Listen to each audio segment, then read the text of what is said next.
Oke, saya balas Vitika buat Kak Bedal Dugal, ya nama akun Bedal Dugal, ya.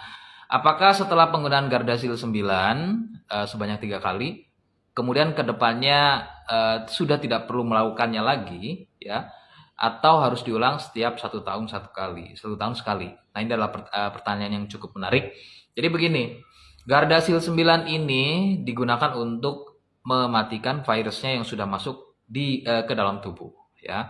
Adapun dia akan menjadi pencegah ketika masa pengaruhnya masih ada Gardasil 9 ini. Jadi tidak akan terus-menerus dia akan menjadi terhindar dari virus HPV-nya. Jadi tergantung dari faktor penularannya.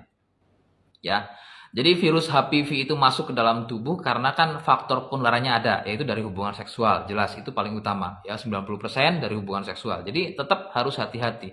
Ketika pasangan, misalnya seorang suami punya keluhan kutil kelamin, meskipun si istrinya sudah Gardasil 9, ya, kalau misalnya masih baru-baru nih, mungkin karena masih masa pengaruh Gardasil 9-nya masih ada, kemudian berhubungan, mungkin bisa jadi tidak kena si istrinya.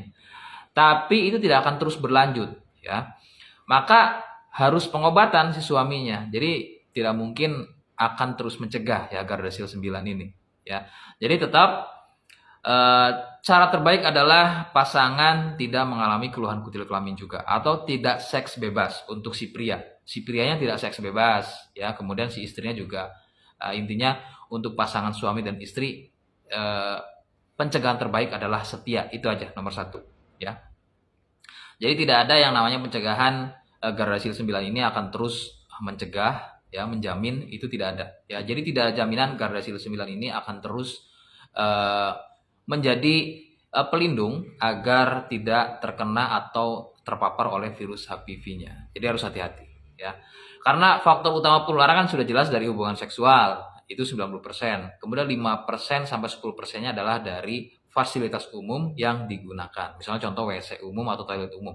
Maka jangan sembarang deh. Kalau misalnya memang terlihat kotor, ya nggak usah pakai. Gitu aja udah, ya. Dan kemudian untuk kita bisa perhatikan juga pasangan. Kalau pasangan misalnya seorang suami punya keluhan kutil kelamin, maka pengobatan.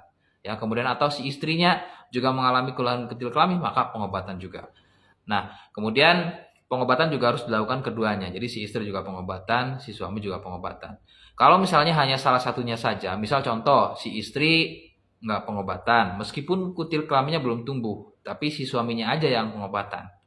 Nah, tidak menjamin si istrinya ini meskipun belum tumbuh keluhan kutil kelamin, tapi sudah jelas virus HPV-nya biasanya ada. Ya, jadi si istri meskipun kutil kelaminnya belum tumbuh, dia bisa coba untuk penggunaan Gardasil 9-nya untuk mematikan si virusnya. Kemudian si pria, dia kutil juga harus dibuang, dia juga harus Gardasil 9. Jadi cara membuang si kutilnya adalah dengan operasi, tindakan operasi, ya laser, bedah listrik atau cutter, ya. Kemudian Gardasil 9-nya juga harus pakai. Jadi intinya kalau memang pasangan suami istri, keduanya harus pengobatan. Adapun kalau misalnya masih single, ya silakan tetap kalau kutil kelaminnya juga ada, ya kutil kelaminnya juga harus dibuang, kemudian harus Gardasil 9. Nah, itu ya kalau misalnya biayanya ada. Sekali lagi untuk yang biayanya ada silakan penggunaan Gardasil 9-nya.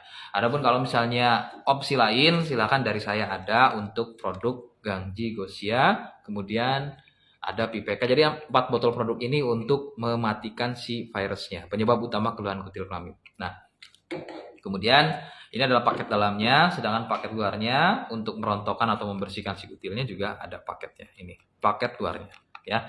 Itu aja informasi dari saya. Adapun masih bingung dengan seputar keluhan kutil kelamin dan juga mengenai produknya, ya kalau misalnya berminat silakan bisa komentar aja, boleh DM atau boleh pantau live saya di akun TikTok. Nama TikToknya adalah Admin Denatur Indonesia, ya. Terima kasih. Assalamualaikum warahmatullahi wabarakatuh.